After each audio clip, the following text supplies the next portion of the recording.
Comment influencer les politiques pour l'égalité des genres en Guinée équatoriale? C'est la question qui préoccupe actuellement la jeune féminine du pays. Avocates, femmes d'affaires, écrivaines se sont réunies à l'Institut français de Malabo pour discuter de la question. Selon elles, les principales politiques de développement dans leur pays ne prennent toujours pas en compte les différences de revenus et de pouvoir entre les hommes et les femmes. Une situation qui freine le financement de programmes visant à réduire les inégalités.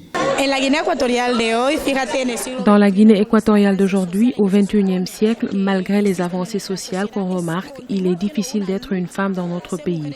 Chaque jour que tu te lèves, tu te dis « Mon Dieu, je suis une femme, je dois m'en sortir ».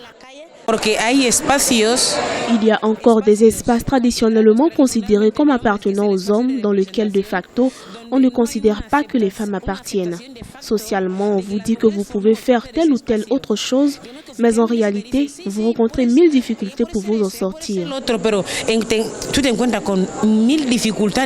Ce collectif de femmes reconnaît des avancées et des progrès réalisés ces dernières années en Guinée équatoriale. Malgré cela, elle dénonce des mesures gouvernementales qui réduisent les efforts pour l'égalité de la femme, tel que ce décret pris début octobre 2016 visant à interdire et exclure les filles enceintes des établissements scolaires et universitaires du pays. En Guinée équatoriale, l'inscription pour les filles dans les établissements éducatifs est soumise à un test de grossesse.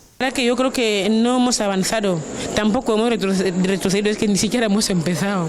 Porque un derecho, o sea, desde el momento que en un Estado se establece una constitución, todo el mundo tiene que... Dès l'instant qu'un État met en place une constitution, tout le monde doit s'y soumettre. Et si un décret vient contredire la constitution, c'est qu'on n'a pas du tout avancé. Ce décret est anticonstitutionnel et viole le droit à l'éducation des filles. Si on veut arriver à long terme à un État avec une émancipation de la femme, on doit interdire toute forme de discrimination d'accès à l'éducation. Aujourd'hui, l'objectif pour ces femmes est de sensibiliser les politiques du pays aux effets négatifs de la marginalisation injustifiée des femmes équato-guinéennes qui les privent de leurs droits fondamentaux.